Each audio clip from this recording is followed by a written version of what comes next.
He thought he could turn her into a joke in front of 1,000 people. But he had no idea he was about to lose control of the entire room. The kind of mistake that doesn't just fade away when the lights go out. It follows you. It defines you. And that night, under the warm gold glow of a chandelier hanging 30 feet above polished marble floors, Victor Langford was certain he was in control. The audience of elite donors and music critics leaning forward in velvet seats, their programs resting neatly on their laps as the final applause of his performance echoed through the grand concert hall. A $5 million Steinway grand piano gleaming at center stage like a trophy, and just beyond the spotlight, barely visible, stood Emily Carter, her plain navy cardigan and worn sneakers marking her as invisible, just another staff member tasked with quietly maintaining the space, her hands folded, her posture unassuming, her presence easily dismissed.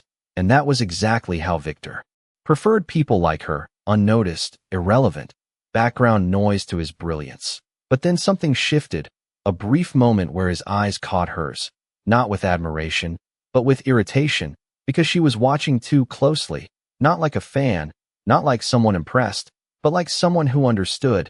And that look, that quiet, knowing stillness, triggered something sharp inside him, a need to assert dominance. To remind everyone in the room exactly who he was, Victor Langford, the man whose tickets sold out in under 10 minutes, the man critics called a once-in-a-generation genius, the man who did not tolerate being observed like an equal.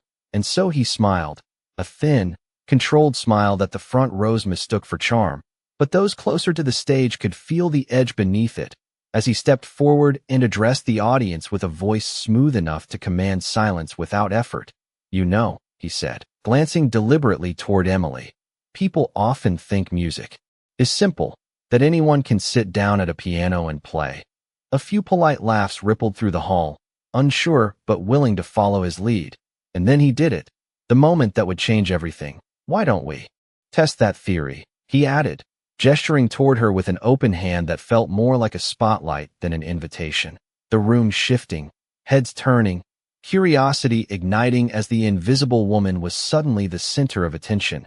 Emily froze for a fraction of a second, the kind of stillness that only someone used to being overlooked would carry, her fingers tightening slightly at her sides as whispers began to spread, low and amused, some already predicting the awkwardness, the embarrassment, the harmless entertainment of watching someone out of place. Victor tilted his head, his voice dropping just enough to sound generous while cutting deeper than before. "Come on up," he said. "Show us what you've got." And in that moment, he believed he had already won, because in his world, people like Emily didn't rise, they stepped back, they apologized, they disappeared, but she didn't move the way he expected. Instead, she inhaled slowly, her shoulders settling, her eyes no longer uncertain but steady, as if something long buried had just been called forward. And when she finally stepped into the light, the soft echo of her footsteps across the stage seemed louder than it should have been, each step closing the distance between who they thought she was and who she might actually be. And for the first time that night, something unfamiliar crept into the edges of Victor's confidence, subtle, almost unnoticeable, but real, because deep down, in a place he couldn't quite name, he realized this might not go the way he planned, and the room, once filled with quiet amusement, began to hold its breath. Emily Carter stepped fully into the light, the glow of the stage revealing details no one had noticed before, the faint calluses on her fingers, the calm steadiness in her posture, the kind that did not belong to someone unfamiliar with a piano. And yet the audience still leaned into their assumptions. Because her clothes told a different story, her quiet demeanor reinforced it. And in a room built on status and perception, appearances were everything. Victor watched her approach the Steinway. With a polite smile that masked his growing curiosity, his fingers loosely clasped behind his back as if this were nothing more than a passing moment in a carefully orchestrated performance. But his eyes tracked every movement she made, measuring, calculating, waiting for the hesitation that would confirm his expectations. Emily stopped just short of the bench, her gaze lowering briefly to the polished black surface of the piano, her reflection staring back at her like a memory she had not visited in years. And for a second, just a second, time seemed to stretch, the room holding on to that fragile silence, unsure whether to laugh or to wait. Someone in the back let out a quiet chuckle. Another voice whispered something about this being unnecessary, but no one interrupted, because something about the way she stood there made it difficult to look away. Victor cleared his throat softly, stepping a little closer, his voice carrying just enough authority to remind everyone who was in charge. "Take your time," he said, though the faint edge in his tone suggested the opposite. Emily nodded once, a small, almost imperceptible movement, then reached out and gently pulled the bench back, the sound of its legs sliding across the stage echoing far louder than it should have. She sat down slowly, adjusting her position with a precision that felt practiced, not accidental, her hands resting lightly on her lap for a moment as she looked out at the sea of faces, rows upon rows of strangers watching her, waiting for her to fail, waiting for the moment they could release their tension in laughter. But Emily did not look intimidated. She looked present, grounded, as if she had been here before. Though no one in that room could imagine when or where, Victor folded his arms now, tilting his head slightly, the faintest crease forming between his brows, because something about this was no longer amusing, it was unfamiliar. And unfamiliar things had a way of unsettling even the most confident performers. "Do you need sheet music?" he asked, his voice softer. Now, less performative, more probing. Emily shook her head gently. "No," she replied, her voice calm, steady, carrying just enough to reach the first few rows. And that single word shifted something in the room. Subtle but undeniable. The audience exchanged glances, the earlier amusement beginning to dissolve into curiosity, because refusing sheet music was not something amateurs did. It was something only the very confident or the very reckless would attempt. Victor let out a quiet breath, forcing a smile that did not quite reach his eyes. "All right then," he said, stepping back to give her space. Though his attention remained locked on her hands, Emily lifted them slowly, hovering just above the keys, not touching them yet. Her fingers curved naturally, perfectly aligned, the posture of someone who understood the instrument at a level deeper than basic familiarity. And in that suspended moment, the air in the concert hall seemed to tighten, every whisper fading, every movement stilled. Even the subtle rustle of programs came to a halt, because now, whether they realized it or not, they were no longer watching a joke unfold.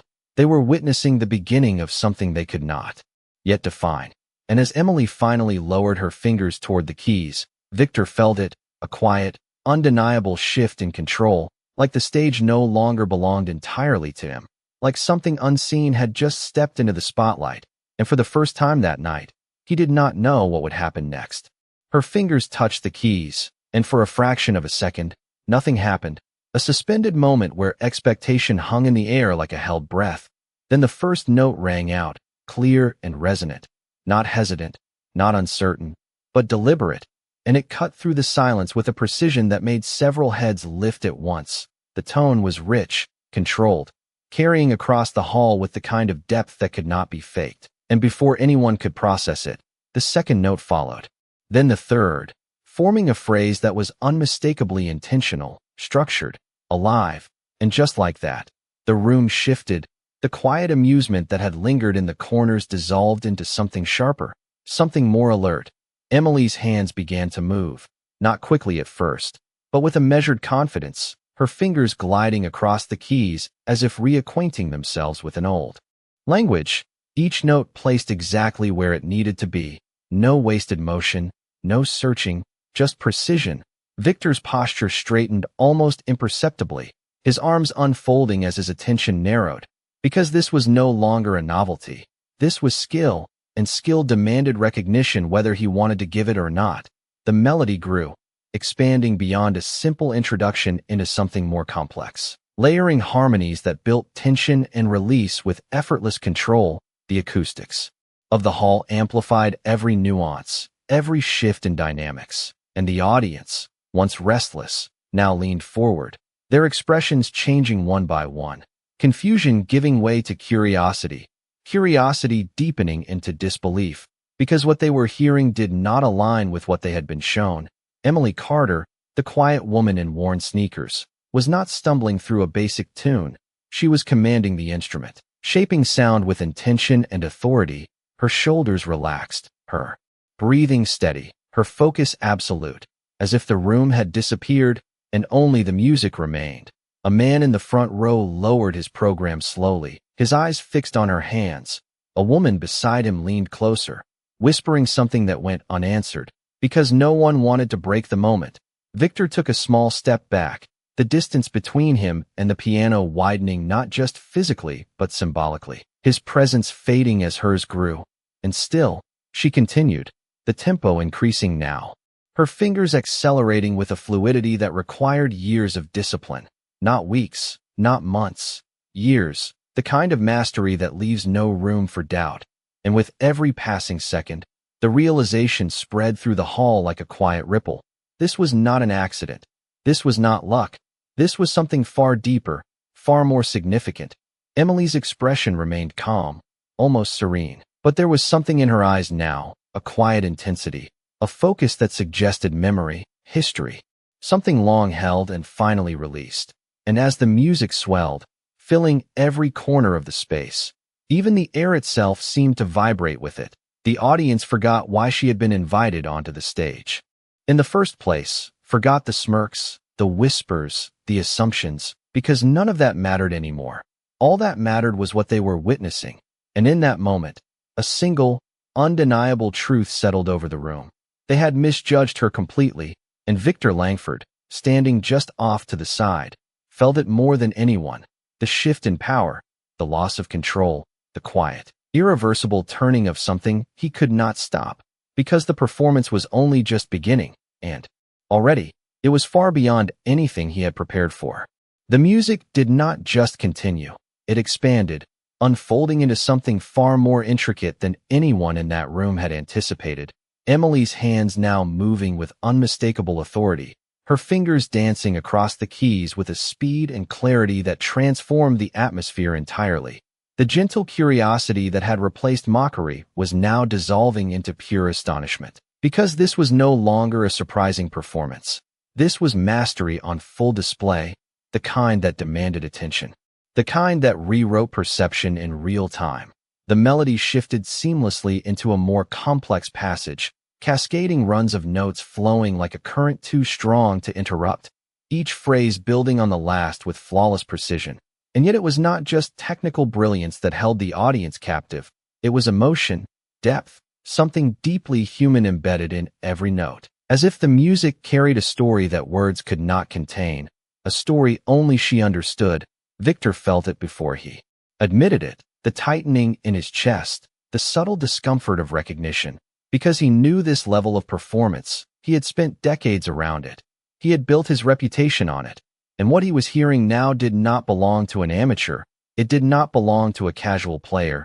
It belonged to someone who had lived inside music, someone who had sacrificed for it, someone who had once stood on stages like this not as an outsider, but as the center of attention. His jaw tightened slightly. The confidence that had once defined his posture now replaced by something far less certain. He glanced toward the audience, searching for confirmation, but what he saw only deepened his unease. Rows of faces frozen in concentration, eyes wide, bodies leaning forward, completely absorbed, no longer looking at him for cues, no longer waiting for his approval. They were following her now, completely. The power in the room had shifted, and it was undeniable. Emily's tempo increased again, her hands moving faster, yet never losing control. Every note landing exactly where it needed to, her left hand grounding the piece with steady, commanding depth while her right hand soared, weaving intricate patterns that shimmered under the warm lights. And still, her expression remained composed, almost peaceful, as if she had stepped into a space where judgment could not reach her, a space where only the music existed. And for a brief moment, something flickered in her eyes, a memory perhaps, a glimpse of a life that had once been hers. Concert halls larger than this, audiences even more demanding, years of practice measured in endless hours, the quiet discipline of someone who had chosen excellence long before anyone was watching. And then, just as quickly, it passed, replaced by focus, by presence, by control. The audience felt it without understanding it. That subtle shift, that layer of depth beneath the surface of the performance. and it pulled them in even further. A man near the aisle shook his head slowly in disbelief. A woman in the front row pressed her hand to her chest, her breath catching as the music swelled into a powerful crescendo, filling every inch of the hall with a force that seemed impossible from a single instrument. Victor took another step back, almost unconsciously, as if creating distance could somehow restore balance. But it did not. Nothing could, because this was no longer his stage, not in any way that mattered, and he knew it. He felt it in the silence between the notes, in the way the audience no longer looked at him, in the way the entire room had aligned itself around her presence. And as the piece drove forward, building towards something inevitable, something final, Victor realized with a clarity that cut deeper than any embarrassment. This was not just a performance. This was a revelation, and he had been the one who set it in motion. Believing he was in control, believing he understood exactly how it would unfold, and now, standing at the edge of the stage, he could do nothing but watch as everything he assumed unraveled in front of him, note by note, moment by moment, until there was no doubt left, not in the music, not in the room, and certainly not in him. The music surged toward its peak, each note carrying a weight that pressed against the silence of the room, and then, in a final movement that felt both inevitable and impossible, Emily brought the piece to its conclusion, her hands striking the last chord with a force that resonated through the polished wood and into every person seated beneath the chandeliers. The sound lingered, vibrating in the air long after her fingers had lifted from the keys, and for a moment that seemed to stretch beyond time itself. Nothing happened, no applause, no whisper, no movement. Just a stillness so complete it felt almost unreal, the kind of silence that does not come from uncertainty but from recognition. The audience sat frozen, their earlier assumptions shattered so completely that even reactions seemed delayed, as if their minds needed a few extra seconds to catch up with what they had just witnessed. Emily remained seated, her hands resting gently in her lap once more, her posture composed, her breathing steady, as if she had simply completed a task rather than rewritten the entire atmosphere of the evening. Victor stood several feet away, his gaze fixed on her, his expression no longer controlled, no longer certain, but searching, trying to reconcile the woman he had dismissed with the performer who had just commanded the room with effortless authority. A faint crease deepened on his forehead, not from anger, but from something far more unfamiliar, realization, because there was no denying it now, no way to frame this as coincidence or luck. What had just unfolded was the result of years, decades even, of discipline and mastery, the kind that could not be hidden unless someone chose to hide it. And that thought settled heavily in his mind, because it meant one thing he had not considered. She had chosen to be invisible, and he had forced her into the spotlight. A quiet shift moved through the audience, a collective inhale as if the entire room had been holding its breath and finally remembered how to release it.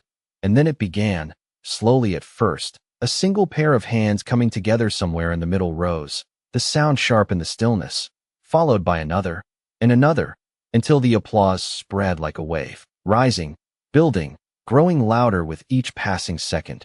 Not polite, not measured, but genuine, overwhelming. A standing ovation that surged through the hall as people rose to their feet, their expressions no longer skeptical but filled with admiration, even awe, some shaking their heads, others smiling in disbelief, because they knew they had witnessed something rare, something unexpected, something that would not be easily forgotten. Emily lifted her gaze slightly, acknowledging the audience with a small, quiet nod, her expression unchanged, not seeking validation, not basking in the attention, simply present, as if she understood something the rest of them were only beginning to realize. Victor felt the applause wash over him as well, but it no longer belonged to him, not even partially.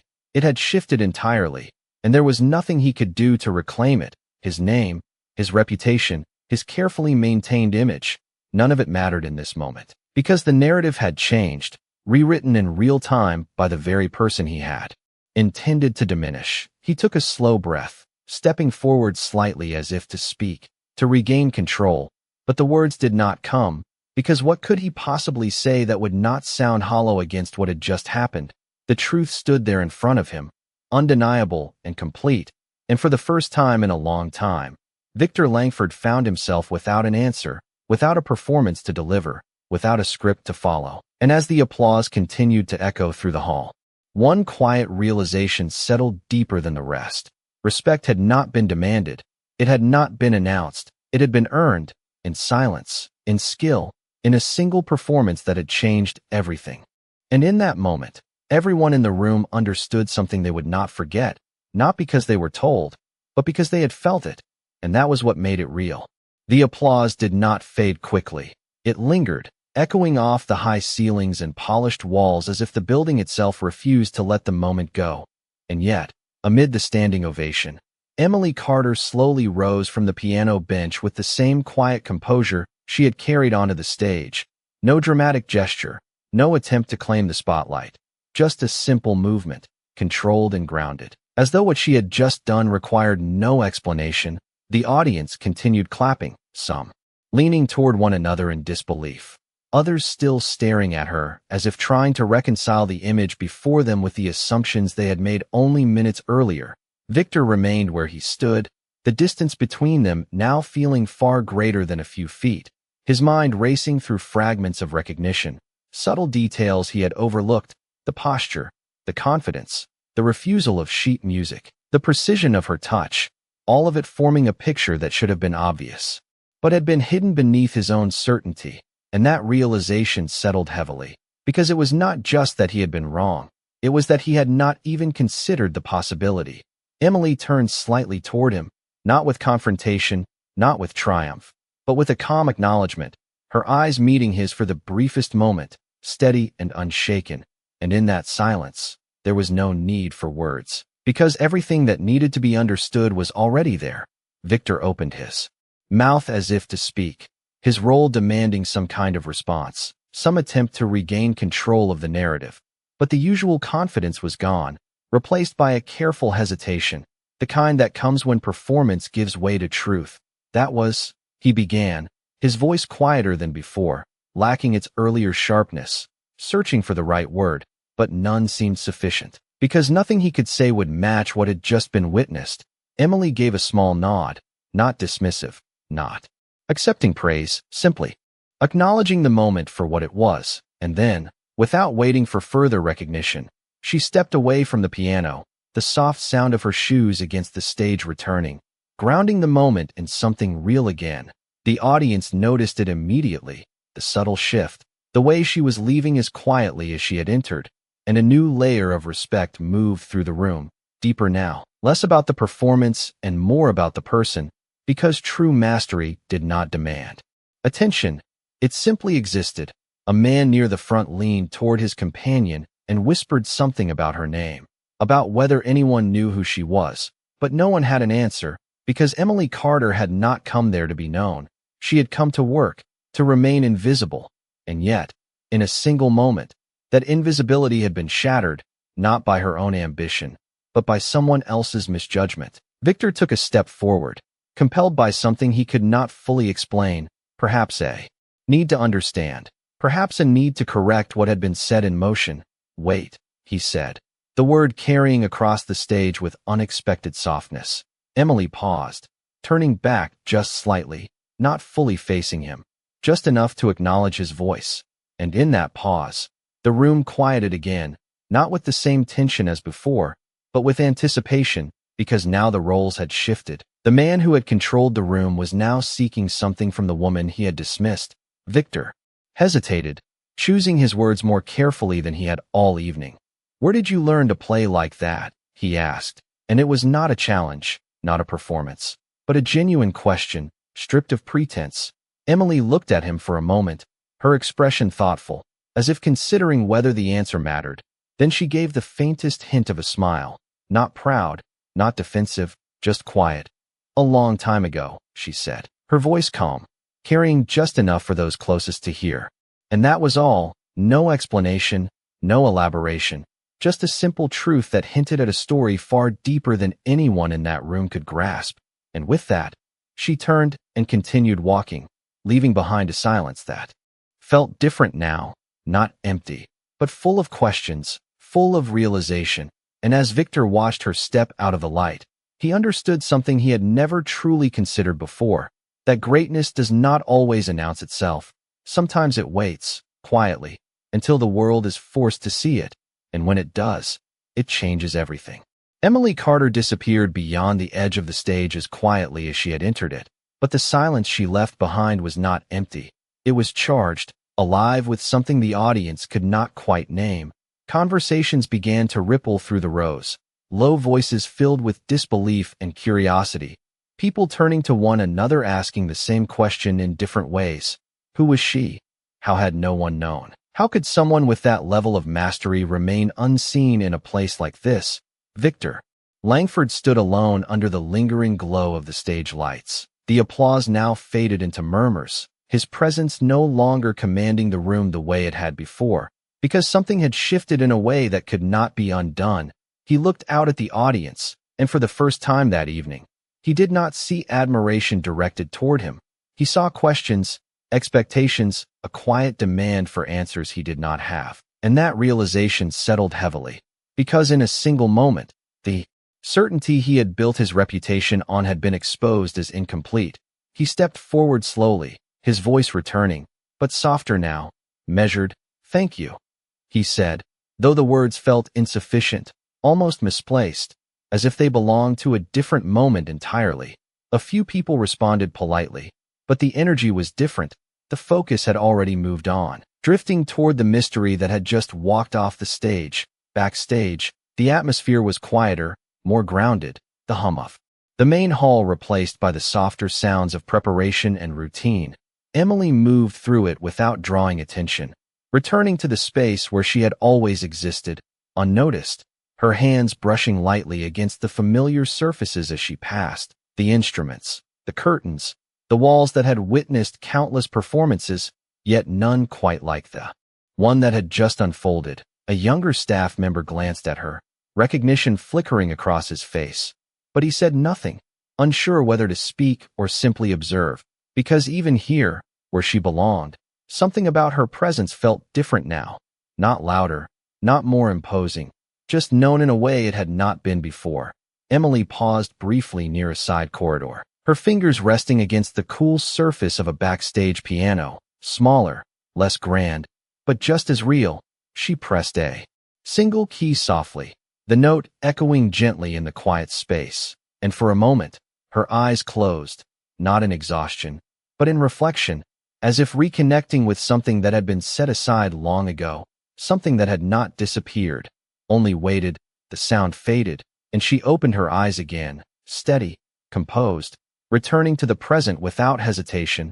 Back in the main hall, Victor's thoughts refused to settle, fragments of the performance replaying in his mind with increasing clarity, each detail sharpening rather than fading. The precision, the emotion, the unmistakable depth of someone who had lived inside the music. He turned slightly toward the stage, the Steinway still standing at its center, unchanged yet somehow different now, no longer just an instrument he commanded, but a reminder of something he had failed to recognize, a quiet truth that lingered beneath the surface of everything he thought he understood. He took a slow breath, his posture adjusting, not with the same confidence as before, but with a new awareness, a recognition that mastery was not something he owned. It was something he participated in, something that could exist anywhere, in anyone, regardless of appearance or expectation. And as the audience slowly began to settle again, their attention divided between what had been planned and what had just happened. One thing remained certain: the night had changed, not because of the performance that had been scheduled, but because of the one that had not. And somewhere beyond the stage lights, beyond the expectations and assumptions that defined the room, Emily Carter continued walking, her steps quiet, her presence steady, leaving behind a question that no one could easily answer. And perhaps that was the point, because not everything that matters announces itself. Sometimes it reveals itself only when someone else makes the mistake of underestimating it. The night refused to return to normal, even as the program attempted to continue, because something irreversible had already taken place, the kind of moment that shifts perception in a way no scheduled performance can control. Victor Langford stood near the edge of the stage, his presence now quieter, less commanding, As if the space itself no longer responded to him the same way, the audience settled back into their seats. But their attention remained fractured, conversations whispered in low tones, glances exchanged with a kind of shared disbelief, because they all knew they had witnessed something unplanned, something authentic, something that could not be replicated on demand. Victor finally turned away from the stage and stepped off into the wings, his pace measured, his expression thoughtful, no longer performing, just processing, the echo of the music still present in his mind, sharper now than when it first filled the room, because understanding had begun to replace surprise. Backstage, the lighting softened, the atmosphere grounded, and yet even here, the ripple of what had happened could be felt. Staff members moved with a subtle awareness, a quiet curiosity, as if the invisible lines that defined roles had shifted slightly. Victor scanned the corridor, his gaze searching with a purpose he had not anticipated needing, until finally, near the far end, he saw her. Emily Carter standing near a service door, speaking quietly with another staff member, her posture relaxed, her presence calm, unchanged by what had just occurred, as if stepping onto a stage in front of hundreds had been nothing more than a brief interruption to her routine. Victor approached slowly, not with the confidence of earlier, but with a careful intention, the kind that comes when certainty has been replaced by respect. The other staff member noticed him first, stepping aside instinctively, creating space without needing to be told. Emily turned slightly, her eyes meeting his again, steady, observant, and for a moment, neither of them spoke, the silence between them different now, not charged with tension, but with understanding. Victor exhaled quietly, as if releasing something he had been holding on to for too long. "I misjudged you," he said, the words simple, direct, carrying more weight than anything he had said on stage. Emily did not react immediately, her expression unchanged, as if she had heard those words before in different forms, in different places. She gave a small nod, acknowledging the statement without needing to validate it. Victor continued, his voice still measured. "That was not just talent. That was years of something I should have recognized." He paused, searching for the right phrasing, but realizing that precision mattered less than honesty in this moment. Emily looked at him for a second longer, then shifted her gaze slightly, as if considering how much of her story belonged in this space. "It was a long time ago," she said again, her voice calm, consistent with what she had said before. But this time, there was a subtle depth beneath it, something that suggested more than just time. Victor tilted his head slightly, his curiosity no longer driven by ego, but by a genuine need to understand. "Why stop?" he asked quietly, and this question lingered differently, not as a challenge, but as an invitation. Emily's eyes lowered briefly, not in avoidance, but in reflection, and when she spoke, her words were simple, but carried a weight that extended far beyond their surface. "Sometimes life asks you to be something else," she said, her tone steady, not regretful, not defensive, just factual. And in that moment, Victor understood more than he had expected, not the details, not the full story, but the truth behind it, that talent does not always follow a straight path, that brilliance can exist quietly, unseen, shaped by circumstances no one else fully understands. He nodded slowly, absorbing that reality, the simplicity of her answer leaving no room for further questioning, because it was not something that needed explanation, it was something that simply was. The hallway remained quiet around them, the distant sound of the audience filtering through the walls, reminding them both that the world outside was still moving, still unaware of the full weight of what had just been revealed.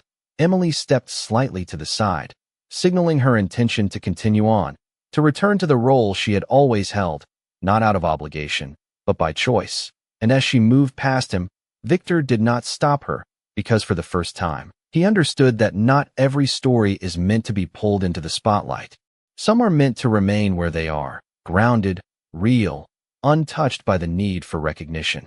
And as he watched her walk away, disappearing once again into the quiet spaces of the building, he realized something that would stay with him long after the night ended, that the greatest mistake is not failing to recognize talent. It is assuming you already know where it belongs, and that realization, more than anything else, changed the way he saw the stage, the audience, and the world beyond it. The night eventually came to an end, but the energy in the hall never truly returned to what it had been before.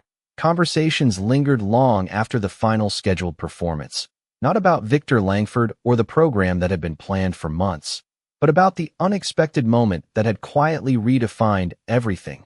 People gathered in small groups beneath the fading glow of the chandeliers, replaying what they had seen, each detail growing clearer with every retelling, the precision of her touch, the emotion in the music, the calm way she had walked away as if none of it required acknowledgement. And the more they spoke, the more one realization settled into place. They had all been part of the same mistake, judging without knowing, assuming without seeing, and now they could not undo it. They could only recognize it. Victor stood alone for a while after the crowd had begun to thin, his gaze drifting once more toward the stage, the Steinway grand piano resting in silence. Unchanged yet no longer the same in his mind, because it was no longer just a symbol of his own mastery.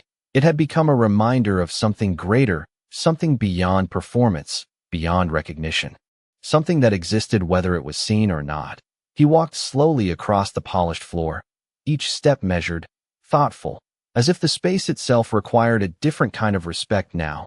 And when he reached the stage, he paused, looking at the bench where Emily had sat, the exact place where everything had shifted, and for a moment, he said nothing, because there was nothing left to perform, no audience to impress, only the quiet truth of what had happened, somewhere beyond the main hall.